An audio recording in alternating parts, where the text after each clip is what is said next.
Yesterday afternoon, to the surprise of virtually no one, Speaker Johnson's deeply flawed and highly partisan CR failed by a vote of 202 to 220.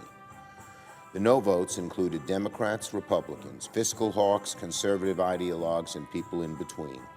In other words, there was broad opposition to the Speaker's partisan maneuver. It's time the Speaker moves on. Sadly, time is not a luxury that Congress has right now. Today is September 19th. The government shutdown is September 30th. That's 11 days away. And instead of doing the bipartisan work everyone knows is required for avoiding a shutdown, the House Republican leadership has wasted 2 weeks, listening to Donald Trump's ridiculous claims on the campaign trail. Now that their efforts have failed, House Republicans don't seem to have any plan for actually keeping the government open. So the Senate will step in. Later today, I'll file cloture on a legislative vehicle that will enable us to prevent a Trump shutdown in the event that Speaker Johnson does not work with us in a bipartisan, bicameral manner.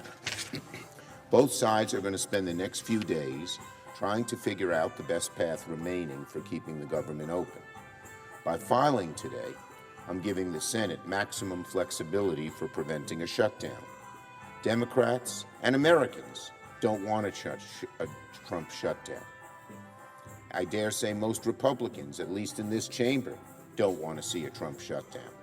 And the American people certainly don't want their elected representatives in Washington creating a shutdown for the sake of Donald Trump's ridiculous claims when it's clear he doesn't even know how the legislative process works.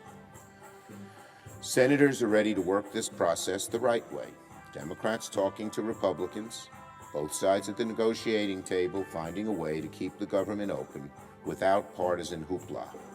The Speaker must choose: either keep paying blind obeisance to Donald Trump and his ridiculous claims, or work with both parties to spare the American people from a Republican shutdown.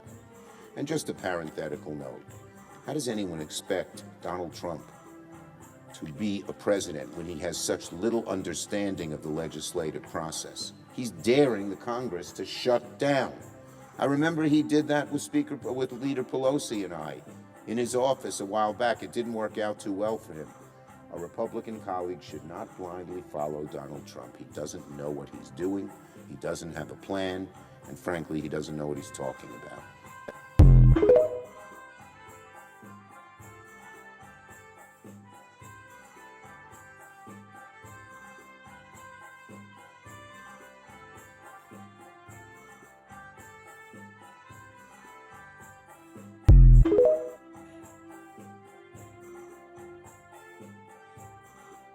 At its peak, as you all know, inflation was 9.1% in the United States.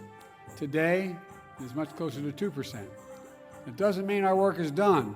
Far from it. Far from it. No one should confuse why I'm here. I'm not here to take a victory lap.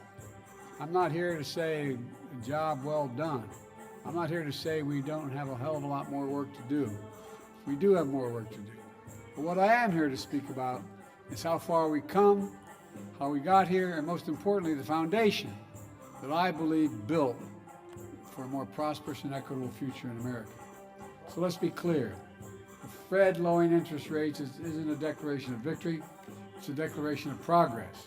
It's a signal we've entered a new phase of our economy and our recovery.